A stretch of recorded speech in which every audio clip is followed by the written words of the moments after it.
Boa noite, meus irmãos. Que a graça e a paz de Cristo nos cubra ricamente e que pela sua palavra Ele fale aos nossos corações.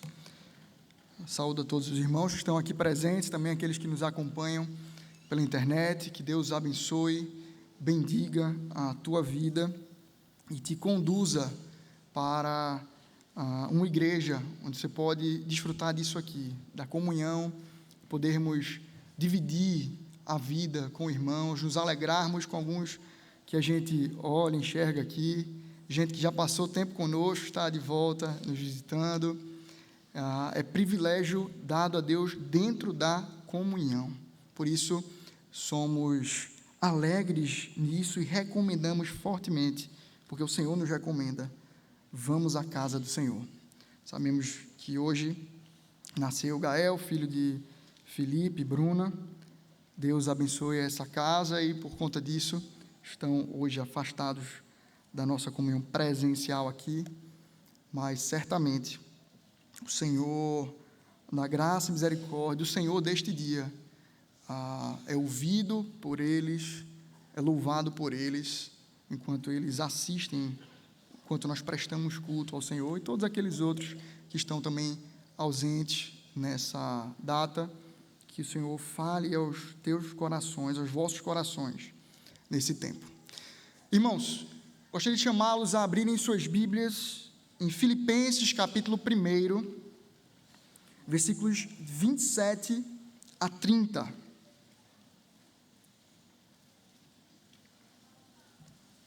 Filipenses, capítulo 1, versículos de 27 a 30.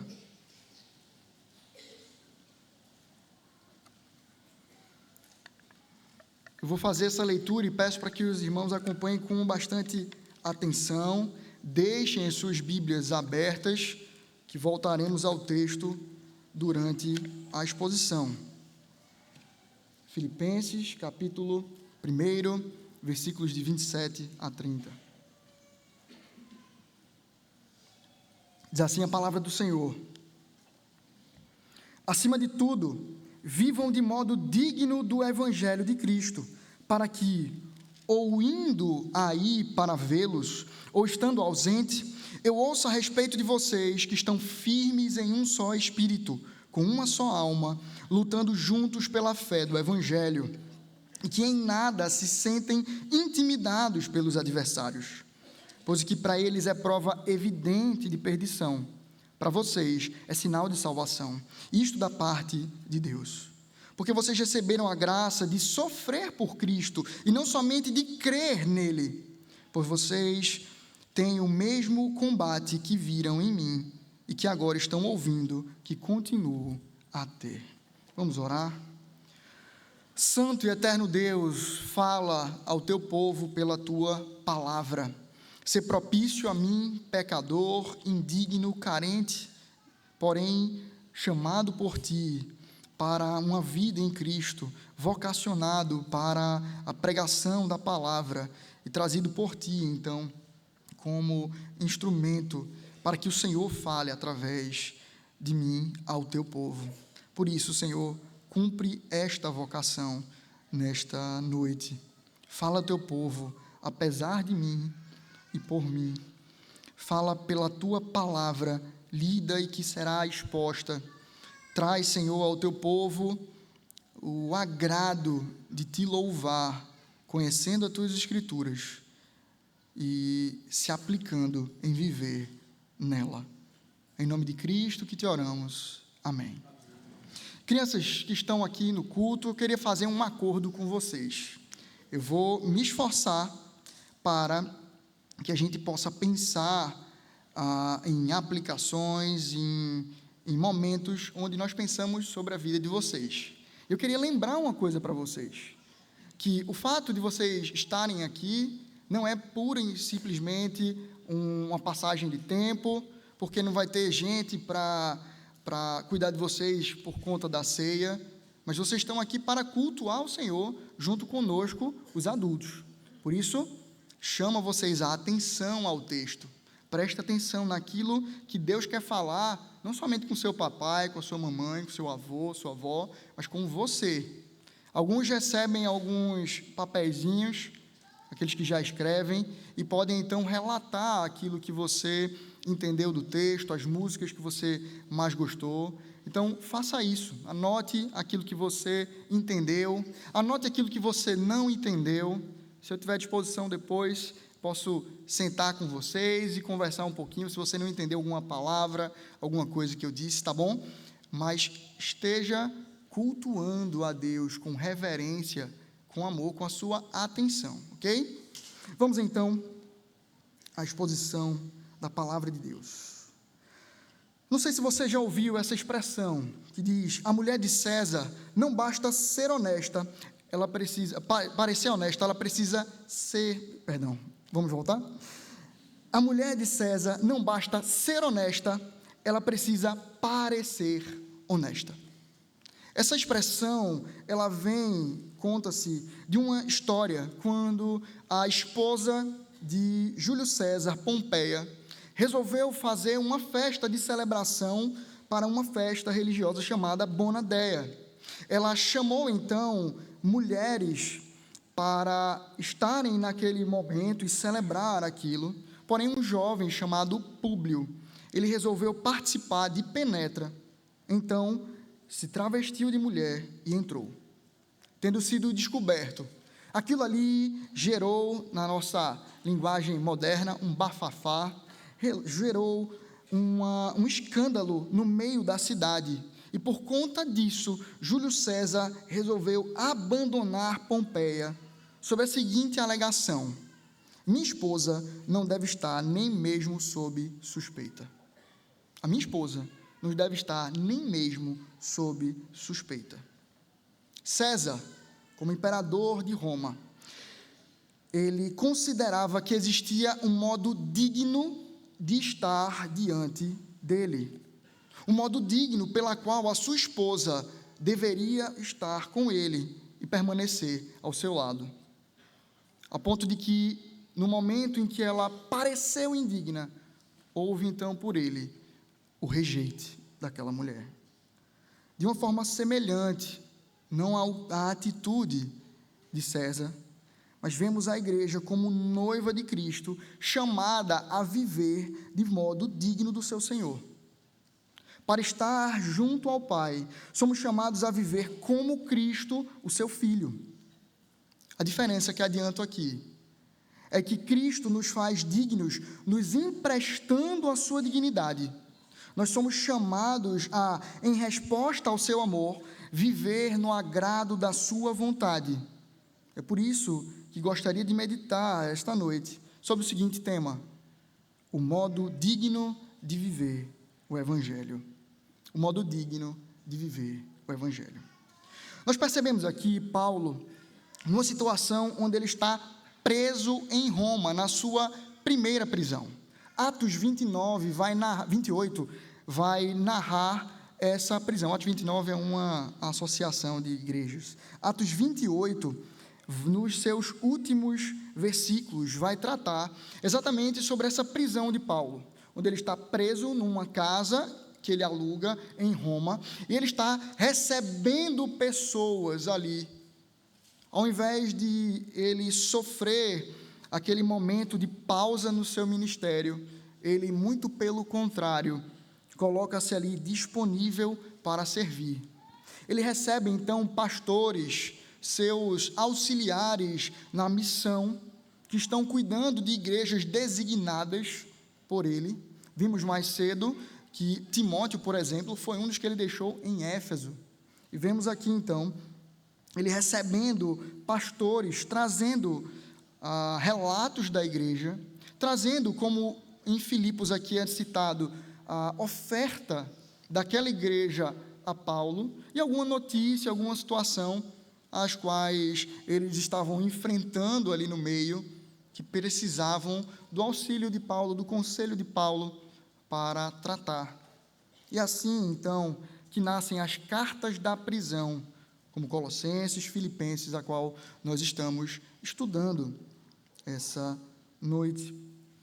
vemos então Paulo, ele tratar sobre as demandas dessa igreja. Conhecemos essa carta como a carta da alegria, porém, essa carta também ela é marcada por problemas na comunhão do povo de Deus. Vemos lá no capítulo 4, ele abrir a tela e mostrar que Evódia e Sintique têm partido a igreja, seccionando ela em partidos, em grupos, e tem trazido prejuízo, ao invés de benefício, à unidade, à comunhão dessa igreja. Percebemos então Paulo escrever uma carta pessoal àquela igreja, tratando das suas demandas, conhecendo aquela igreja como alguém que a plantou, esteve com eles, o qual ama e é amado por essa igreja. Essas características são percebidas ao longo dessa história. No capítulo 1 mesmo, ele começa dizendo para eles não se entristecerem ou não se envergonharem com as suas algemas. Eles amando a Paulo e vendo a sua prisão, que aquilo não fosse um motivo pelo qual eles se afastariam do Evangelho, estariam tristes ou blasfemariam, maldizendo ao Senhor, mas muito pelo contrário, eles são chamados a louvar ao Senhor. Nos últimos versículos anteriores aos que lemos, vemos que Paulo está aqui num grande dilema: ou morrer e estar com Cristo, que é infinitamente melhor, ou permanecer para que a alegria seja experimentada por aqueles irmãos. E uma convicção que Paulo tem naquele momento é de que ele permanecerá para que aumente a alegria. Versículo 26. Deste modo, vocês terão mais motivo para se gloriarem em Cristo Jesus, por minha causa, pela minha presença de novo no meio de vocês. A partir de então, ele abre o versículo 27, dizendo: acima de tudo. O que ele quer dizer com isso? Apesar dessa convicção que ele tem de que será liberto, ele diz que, quer seja esse o resultado ou não, quer seja eu liberto ou não, existe algo para que vocês façam. Vocês são chamados a algo, quer na minha morte, quer na minha permanência com vocês. O Senhor chama: vivam de modo digno do Evangelho de Cristo. Vivam de modo digno do Evangelho de Cristo. Essa é a orientação. Vivei, como diz Nahara. A ideia aqui do texto, ela é interessante. Quando ele fala sobre vida aqui, ele não está falando pura e simplesmente no sentido de o despertar da vida, zoe ou outras bios, que são palavras usadas para vida no grego. Mas Paulo faz uma associação com a ideia de cidadania. Isso porque Paulo conhecia que Filipos era uma cidade importante na sua região. Ela recebia um status de ser uma extensão de Roma, onde ela estava, na Macedônia. Aquilo ali conferia a algumas pessoas, generais de guerra, a possibilidade de se aposentarem, ficarem por lá, e assim terem abatimento ou liberdade de tributos, isenção de tributos, para que eles não viessem a Roma e acumulassem em Roma aquelas cabeças pensantes, militares. A partir disso, então, era feito isso no meio das conquistas, e Filipos tinha esse status. A ideia é que era honroso ser filipense. Era agradável, era bom. A gente experimenta um pouquinho disso aqui, na nossa cidade. Quem de nós não tem orgulho de ser recifense? De termos já tido a maior avenida em linha reta da América Latina, chamada de Avenida Caxangá. De o Shopping Recife ter sido o maior shopping da América Latina. A gente bota a régua da América Latina muito forte aqui no nosso meio. Tanto que quando queremos falar sobre algo muito bom, dizemos que é o maior, em linha reta, da América Latina. Temos um orgulho danado de ser recifense. Amamos esse pedaço de terra. Brincamos que no desaguar dos nossos rios é que nasce o Oceano Atlântico. Isso tudo porque amamos esse pedaço de terra. Nós temos a alegria, sim, de fazermos parte disso. Porém, o Senhor nos chama a pensar sobre uma cidadania que é superior e é anexa. Nós não deixamos de ser cidadãos desse mundo quando somos chamados por Deus para sermos cidadãos dos céus. A ideia é de que, enquanto vivemos neste mundo, quer tenhamos privilégios, quer não, precisamos lembrar que o Senhor nos deu um outro passaporte. Temos a cidadania celeste. E é por meio de honrar a presença de Deus em nós que devemos andar de modo digno do Senhor. A partir dessa situação, eu gostaria de pensar com vocês o que de fato é esse viver de modo digno do Evangelho. O próprio Paulo, ele vai nos mostrar. Ele vai trazer alguns para quê ou para, e vai nos mostrar essas finalidades. Acima de tudo, vivam de modo digno do Evangelho.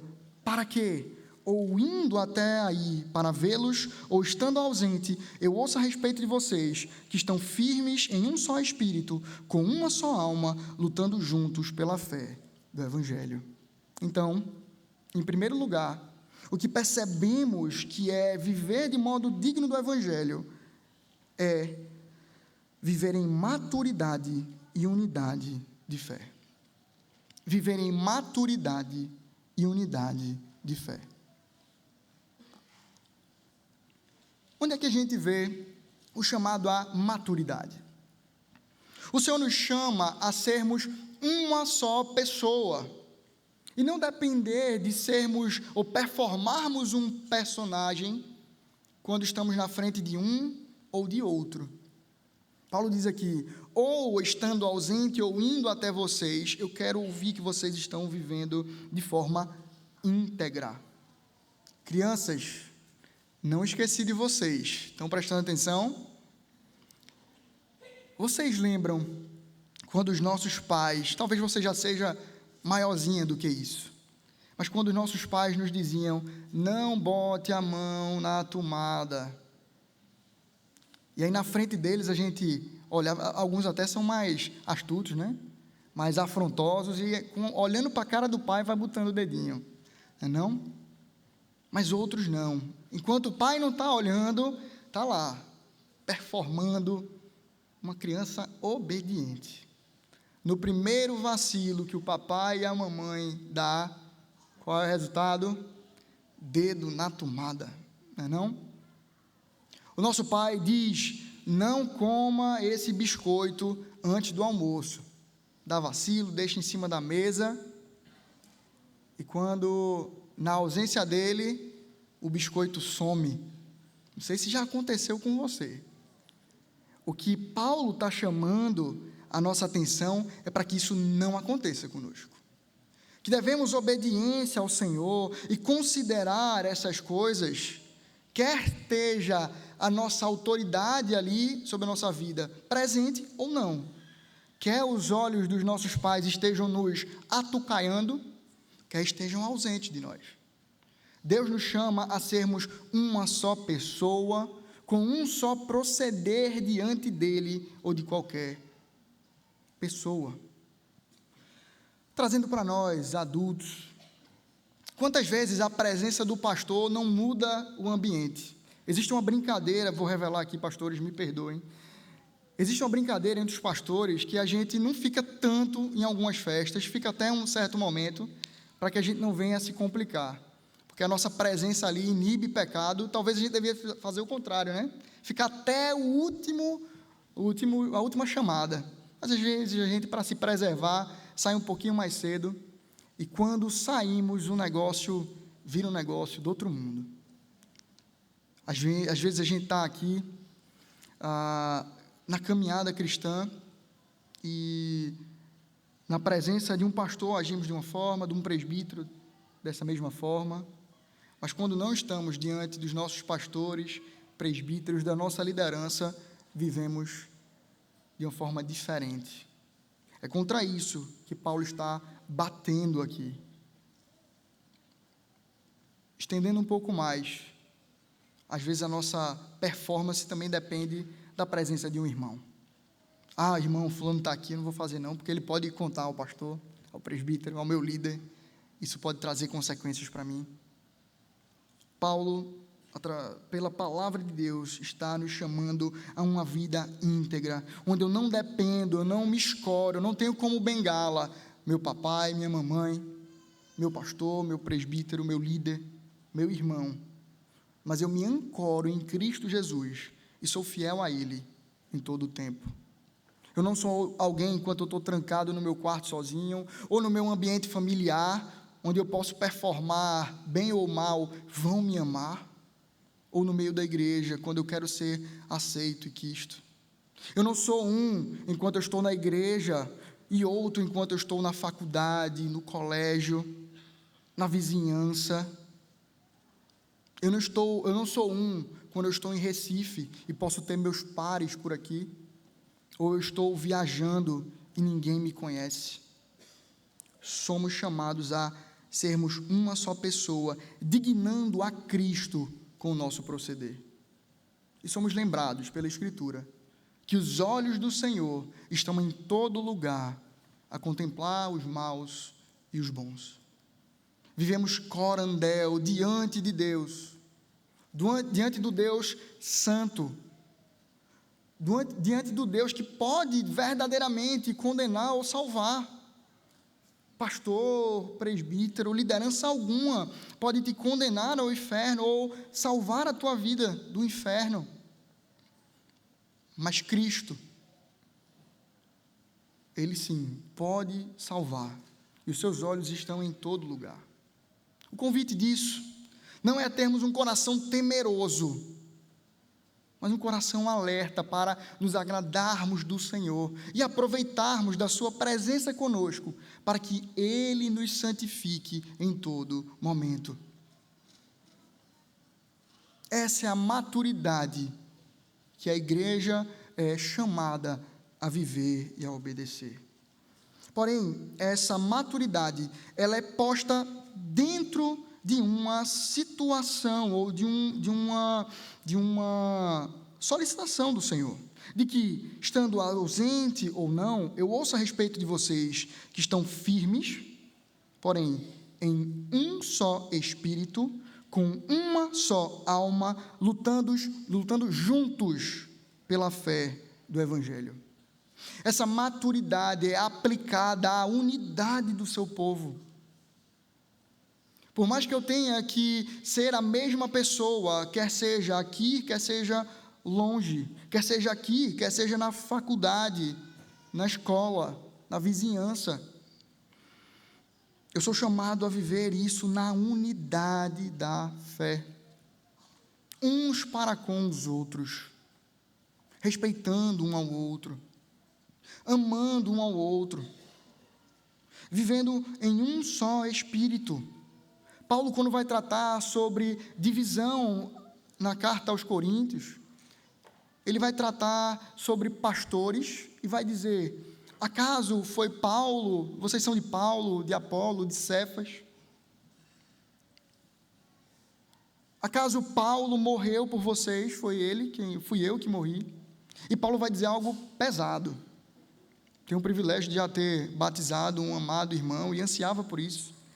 E a Escritura nos diz que Paulo diz que se alegra por ter batizado a poucos, para que ninguém diga que foi batizado em nome de Paulo. E a despeito dessa divisão, ele chama a unidade da fé. Somos chamados a viver com maturidade, sermos um só em Cristo Jesus e vivermos isso juntos.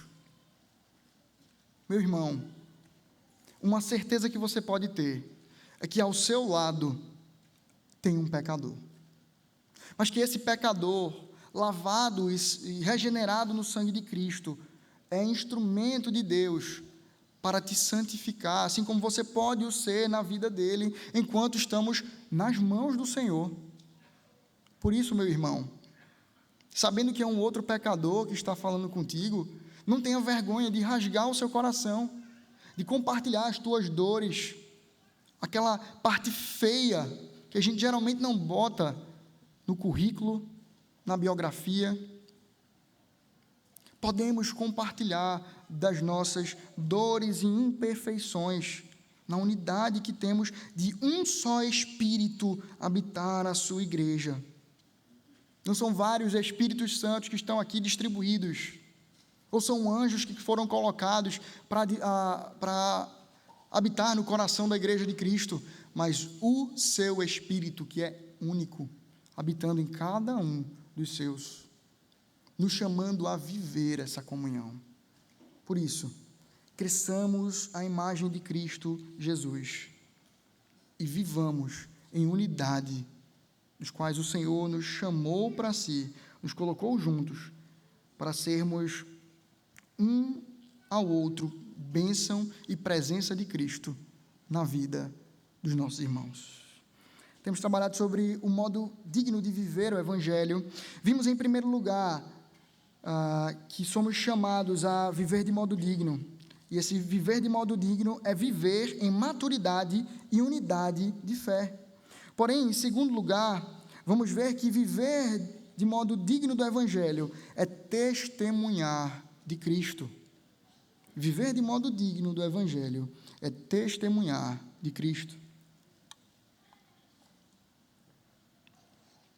Continuidade do texto nos diz, pegando ainda o gancho de que escute a respeito de vocês que estão firmes em um só espírito, com uma só alma, lutando juntos pela fé do Evangelho, e que em nada se sentem intimidados pelos adversários, pois o que para eles é prova evidente de perdição, para vocês é sinal de salvação, e isso da parte de Deus. Isso da parte de Deus. Aqui nós temos dois problemas para pensarmos, e me apoio no comentário do pastor Augusto sobre esse texto. Os problemas evidentes são a prova evidente de perdição, o que seria isso, e em segundo, os possíveis adversários. Então, pensando sobre as provas, ou a prova evidente de perdição, ela nos deixa curiosos. O que para eles é prova evidente de perdição, para vocês é sinal de salvação. E isso da parte de Deus. O que significa isso? O pastor Augusto, ele vai propor que essa questão é possivelmente o sofrimento da igreja. Enquanto aquela igreja está sofrendo, ela está dando o testemunho de que, de fato, ela é salva e purificada pelo Senhor. A ideia é como nós vemos na história da igreja, quando os mártires, eles eram mortos, e aquilo ali trazia testemunho, como é que eles podem estar calados, louvando a Deus enquanto morrem. Quem é esse Deus? Que loucura e contradição é essa? Eles só podem ser loucos de fato. E talvez eles pudessem dizer: Deus me livre de perder tudo como eles estão perdendo. Deus me livre de ter que abrir mão das coisas que eu conquistei com o meu suor, com o meu trabalho. Porque naquele tempo eram tomadas as coisas conquistadas pela igreja em perseguição. Alguns eram mortos. É por conta da fuga da morte que, por exemplo, Paulo sai de Tessalônica. Cristo nos chama a uma vida onde estamos disponíveis a perder tudo que conquistamos nessa terra, pelo que Ele alcançou dos céus para nós. Para esse mundo não é cabível, não é compatível abrir mão de tudo que conquistei. Eles são loucos. A proposta, então, é de que essa prova evidente de perdição de que eles estão perdidos, eles não têm nada. É sinal claro de que a salvação foi colocada por Cristo naquelas vidas, porque eles têm no seu coração um único tesouro: Cristo Jesus.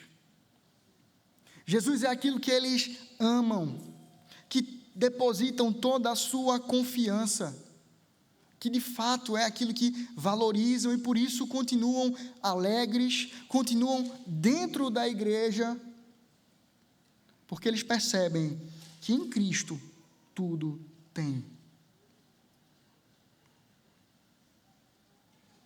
É assim que vemos com a história de Jó. O Senhor permitiu com que Satanás tocasse a sua vida e tirasse desse homem tudo.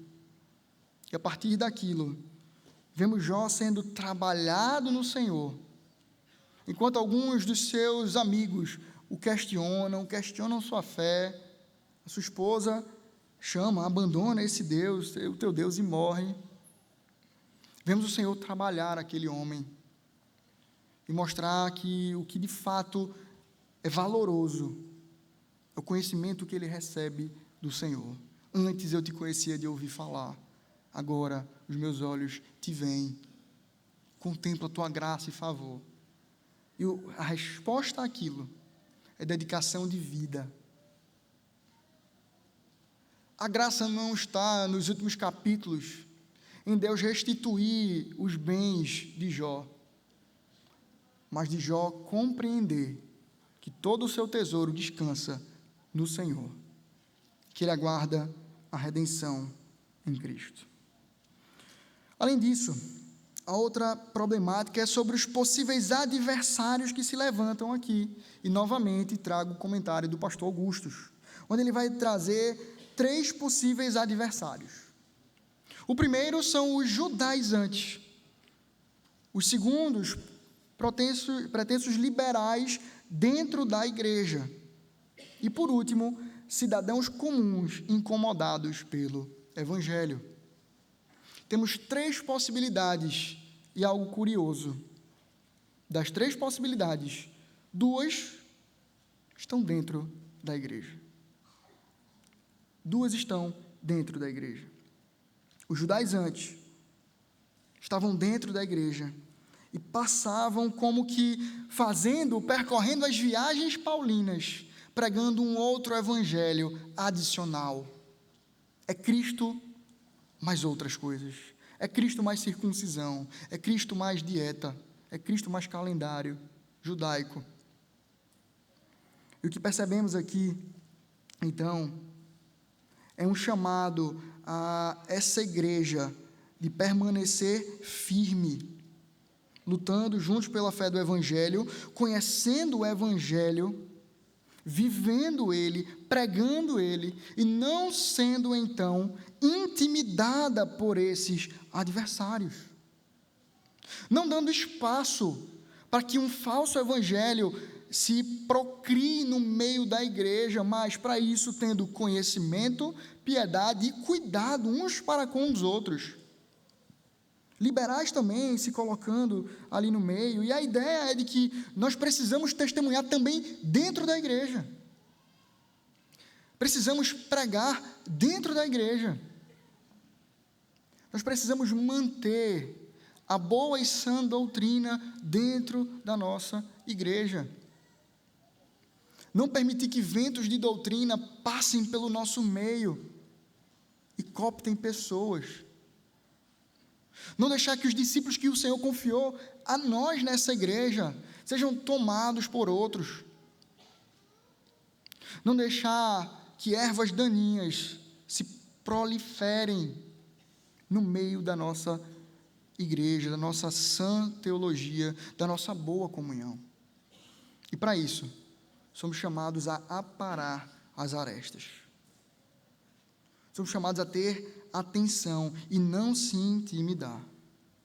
Além disso, não somente a má teologia, mas as más condutas, elas não são abertas para serem vividas aqui, na comunhão. Nós precisamos sim tratar o pecado como pecado e dar bom testemunho. O Senhor nos chama a viver de modo digno do Evangelho, vivendo segundo o seu inteiro agrado, vivendo em santidade e não permitindo a libertinagem, não vivendo a libertinagem, nem permitindo a libertinagem no nosso meio. Às vezes, um irmão nosso conta uma piada indecente, e o que a gente faz, ao invés de retrucar, é dar aquele risinho de canto de boca, constrangido, mas também não faz nada. Nós não somos chamados a permitir que isso aconteça no nosso meio.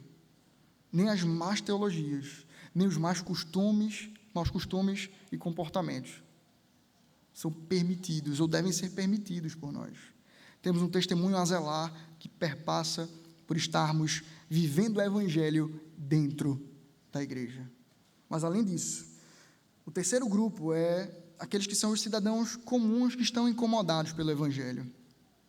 Aqui a gente pode pensar em duas grandes coisas. A primeira é falarmos sobre o Evangelho puro e simples. Nós não podemos frear a nossa atuação de pregar o Evangelho, de evangelizarmos na rua, na nossa vizinhança, no nosso colégio, de testemunharmos da graça e favor de Cristo. Nós não devemos nos sujeitar a pautas que fecham as portas do Evangelho, quer sejam nas escolas, quer seja em outro lugar, quer sejam nos condomínios. Nós precisamos sim pregar o Evangelho da graça e favor. Lutarmos por isso, por esse direito de vivermos a nossa fé genuinamente. Não nos acovardarmos, estarmos tímidos diante dos adversários que se colocam contra a pregação do Evangelho, mas levantarmos como igreja a nossa voz, levantarmos a nossa igreja contra a tirania, levantarmos a nossa voz contra a opressão, contra mentiras colocadas no meio do povo. E além disso, darmos testemunho, ocupando sim o espaço público e colocarmos o Evangelho, a prática do Evangelho a ser vivida e experimentada também na nossa nação. Irmãos, nós somos maioria. E por isso, devemos sim fazer a diferença. Na verdade, quando pensamos sobre cristianismo em geral, somos maioria. Temos crescido como evangélicos, sim, ainda não sendo a maioria. E qual o efeito? O pastor Lutero tem tratado isso muitas vezes aqui. Qual o efeito prático disso? Temos transformado a nossa nação. Pautas contrárias ao Evangelho da Graça, que é a verdade, estão deixando de serem levantadas por aí? Ou, pelo contrário, existe orgulho no pecado? Existe dinheiro público investido nisso? Existem pautas pró-assassinato de crianças no ventre, como aborto? Nós vamos nos calar? É de outra esfera que não a da nossa vida com Cristo? Não. Somos chamados a testemunhar, pregando o Evangelho, e testemunhar também, mostrando a abrangência desse Evangelho para a vida comunitária. Por isso, meus irmãos, continuemos firmes a pregar o Evangelho, a viver ele, não intimidados por este mundo, por isolamento na escola, por isolamento na faculdade, por prisões. O Senhor nos chama a uma adoração a Ele, custe o que custar, custe também a nossa liberdade. Vivamos para a honra e glória do Senhor, vivendo de modo digno dEle. E façamos isso com cautela, com coragem e com ação. Não deixe para o próximo. Não deixe para outro. Mas ocupe você o espaço que Deus tem te dado para pregação e testemunho da verdade do Evangelho. Queridos, estamos estudando sobre o modo digno de viver o Evangelho. Vimos, em primeiro lugar, que esse modo digno de viver o Evangelho é viver em maturidade e unidade de fé. Em segundo lugar, vimos que viver de modo digno no Evangelho é testemunhar de Cristo. Porém, em terceiro e último lugar, viver de modo digno do Evangelho é sofrer contente por Cristo. Versículos 29 e 30. É sofrer contente por Cristo. Diz assim a palavra de Deus: porque vocês receberam a graça de sofrer por Cristo e não somente crer nele, pois vocês têm o mesmo combate que viram em mim e que agora estão ouvindo que continuo a ter. Nós já falamos sobre sofrimento. No trecho anterior, falamos sobre que a prova evidente de perdição é muito possivelmente esse sofrimento. E o que há de diferente ou novo aqui? A ideia é essa disponibilidade de sofrer contente. E aqui eu queria dizer o que é, de fato, sofrer contente. A ideia não é ser alguém que gosta de sofrer. Está tendo uma confusão ali, eita, eu vou lá porque eu quero sofrer. Eu vou arrumar uma pessoa problemática para viver com ela porque eu gosto do sofrimento. A ideia não é essa, de amar o sofrimento, mas é de sofrer com contentamento. A Escritura nos mostra, Cristo deixa evidente que sempre haverá o sofrimento no nosso meio. No mundo teremos aflições. Isso é uma garantia que Cristo colocou para a sua igreja.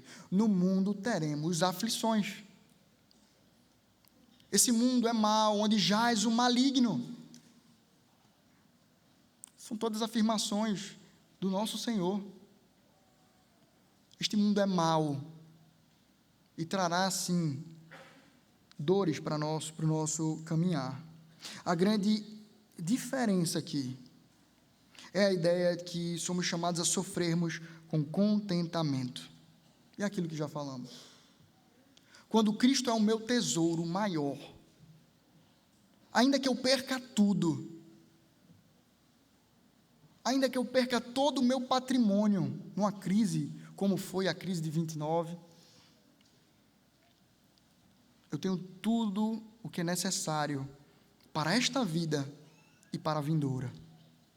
Eu tenho tudo o que é necessário para esta vida e para a vida eterna. Cristo é tudo para mim.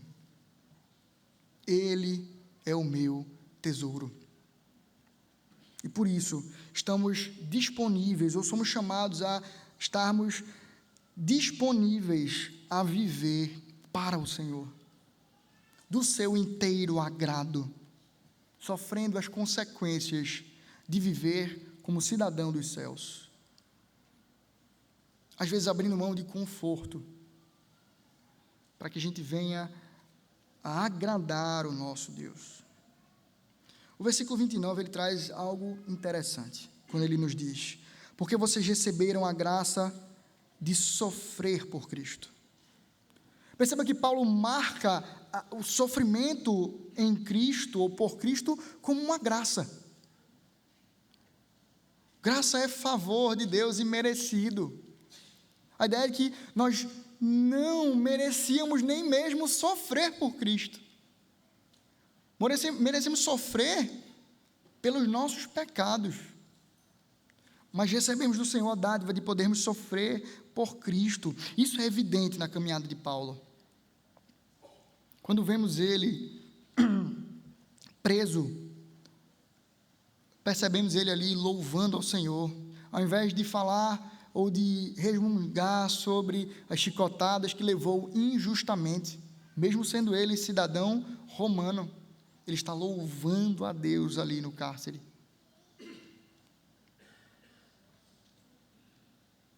Pedro, João, outros apóstolos e discípulos de Cristo mostram a alegria de poderem ser confundidos com Cristo, de poderem sofrer por conta do Evangelho da graça.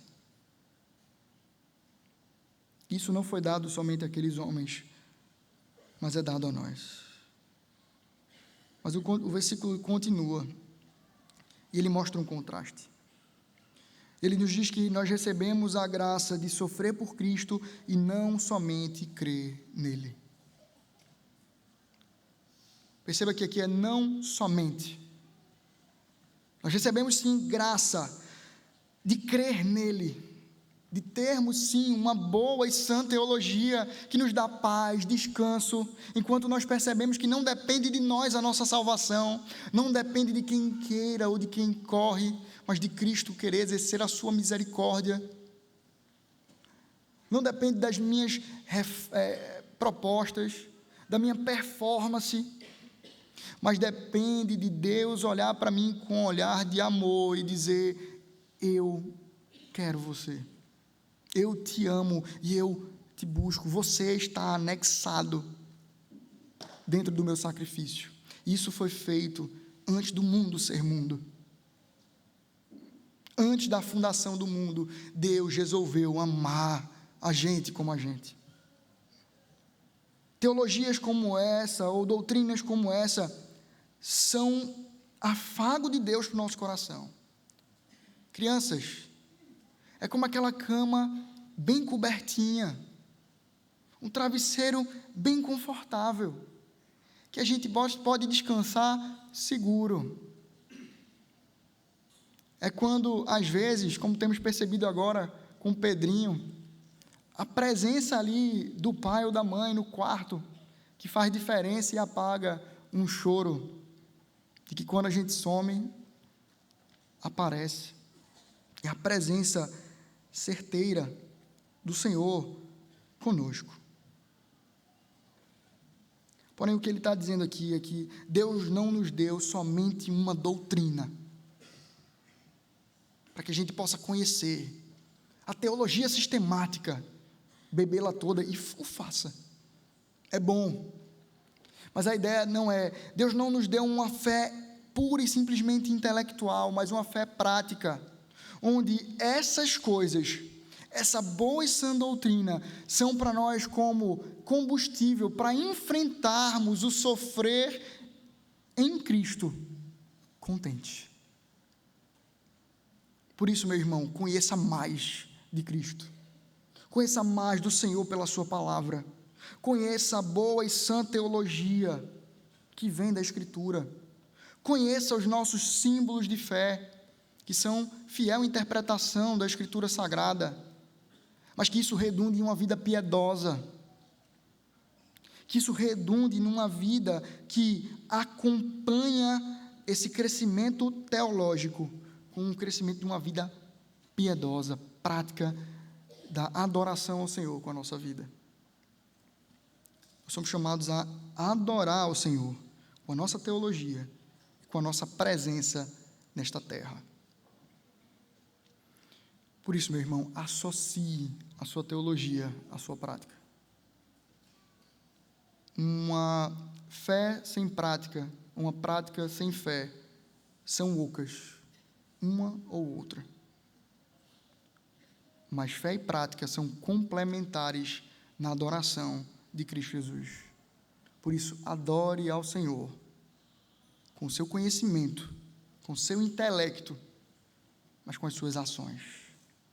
Que esse conhecimento do Senhor venha pela sua mente, conquiste o seu coração e enraize para as suas mãos e pés, e você caminhe em verdade e graça, e você faça o produto do seu trabalho, seja para o louvor da glória de Cristo.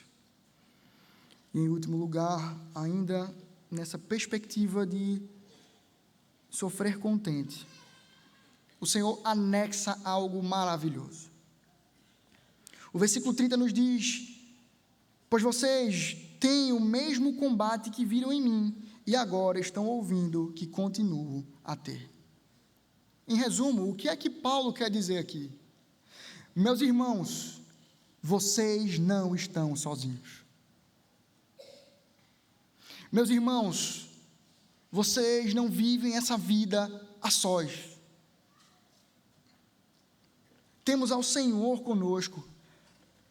E anexo a isso, o Senhor nos dá uma igreja para caminharmos juntos, para que a gente possa sofrer contente junto, para que eu e você possa ser ombro amigo, a consolar quando alguém está passando por dificuldade, para que eu e você possa ter um ombro amigo para nos consolar, enquanto nós que somos aqueles que padecemos. Tenho hoje o privilégio de dividir o púlpito aqui com o presbítero Jeter, que é um amado irmão, o qual já me ouviu, me consolou. Essa é a vida cristã e o benefício da vida cristã. Podemos sofrer contentes juntos. E eu pergunto, você tem alguém para dividir as cargas com você? Você desfruta dessa verdadeira irmandade em Cristo? Se não, meu irmão, se disponha a isso. Você pode ser um visitante procurando uma igreja e encontrar a gente aqui nessa noite. Isso não é desculpa para você andar sozinho. Seja intencional a buscar pessoas para que você possa caminhar. Afinal, o Senhor nos deu o privilégio de sofrermos juntos, de vivermos o mesmo combate. Não ande só. Para você que já está há muito tempo na igreja e às vezes coloca na sua cabeça a ideia de preciso performar, preciso parecer um super crente e por conta disso não posso abrir das minhas mazelas. Meu irmão, se arrependa desse pecado. Volte-se para o Senhor. Divida as suas cargas. Seja discipulado. Seja tratado. Se disponibilize a tratar. Quantas e quantas vezes vamos aos gabinetes pensando em ser bênção na vida dos irmãos, nos preparamos, estudamos e queremos abençoar os irmãos com a nossa palavra e não somos nós que somos abençoados por eles. Ouso dizer que todas as vezes são assim. Somos abençoados por vermos a Cristo. E às vezes pregar para o irmão que está ali aflito, aquilo que o meu coração precisa confiar. Direcionar um caminho ao irmão, o qual é o caminho que o meu coração precisa caminhar. Não ande só. Desfrute do privilégio da caminhada comunitária. Vivamos de modo digno do Evangelho, sofrendo contentes e unidos no Senhor. Diante dessas maravilhosas verdades, eu gostaria de trazer algumas implicações do texto ao nosso coração. Em primeiro lugar, falando sobre viver em maturidade e unidade de fé. Quando vivemos uma coisa na igreja e outra coisa fora dela, nós não vivemos coerentemente com o nosso Senhor Jesus. Se na lista de dizimistas eu sou exemplar, quando eu peço um extrato para o nosso presbítero e tesoureiro Edinho, sai lá, tudo check, tudo em dia. Mas nos meus negócios eu sou desonesto, eu não estou vivendo de modo digno do Evangelho. Quando aqui na frente eu estou disposto a pregar, eu estou disposto a até caminhar com irmãos, mas na faculdade eu não estudo, eu filo, eu dou fila, eu não estou vivendo coerentemente com aquilo que o Senhor me chama a viver.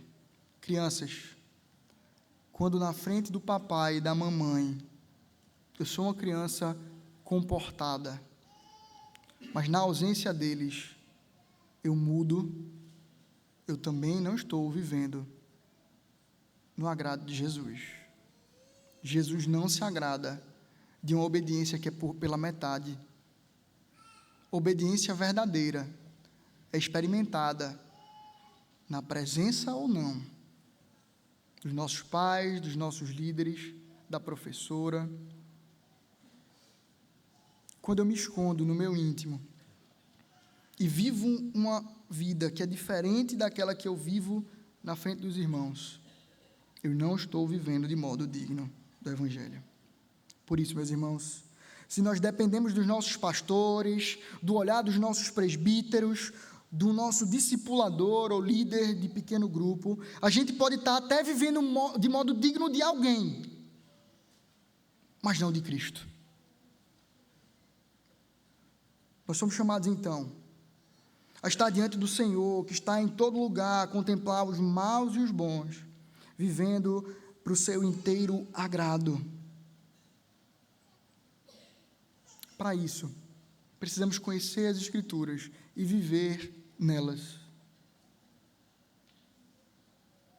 Só podemos conhecer a vontade de Deus pela Escritura. Por isso, viva uma vida regada pela palavra todos os dias, recebendo do alimento espiritual do Deus que habita em nós. Em segundo lugar, falamos sobre testemunhar de Cristo. E muitos são os impeditivos que se levantam contra a pregação do Evangelho. Às vezes, alguma cartilha governamental, acusações diversas de intolerância. Porém, nós somos chamados a testemunhar de Cristo a tempo e fora de tempo. Insta, quer seja oportuno, quer não, como diz em 2 Timóteo. Somos chamados a testemunhar a Cristo onde fomos plantados. Por isso, testemunhemos na igreja. Não nos isolemos em nossos grupinhos e dentro desses grupinhos tenhamos liberdade para pecar. Essa não é a verdadeira liberdade cristã. Porque eu estou com os meus, eles entendem. E aí eu solto um palavrãozinho, eu me excedo em alguma coisa, eu faço aquelas piadas inoportunas, porque eu estou entre os meus. Não, meus irmãos. Testemunhemos verdadeiramente de Cristo, vivendo para Ele. Além disso, testemunhemos para os de fora, preguemos o Evangelho. Sejamos ativos em pregar o Evangelho na nossa comunidade, quer seja na nossa vizinhança, na escola, na faculdade, no meu trabalho. Testemunhemos de Cristo. E ainda além, testemunhemos de Cristo na esfera pública. Não nos calemos pelas pressões deste mundo.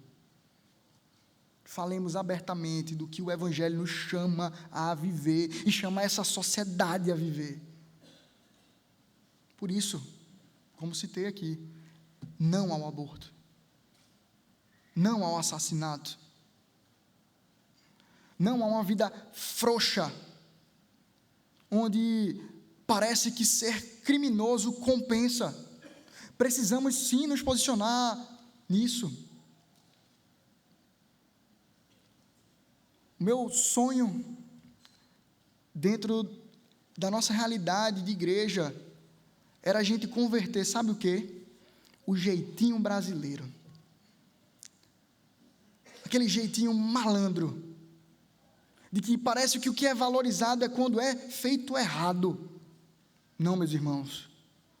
Que o crescimento do verdadeiro Evangelho, vindo da parte de Deus, constranja esse jeitinho, transforme esse jeitinho, e que possamos valorizar como sociedade, pela nossa presença e instrumentalidade nesse tempo e nesse local, para que as pessoas valorizem o que Deus valoriza, amem o que Deus ama, e andemos coerentemente como nação diante do Senhor.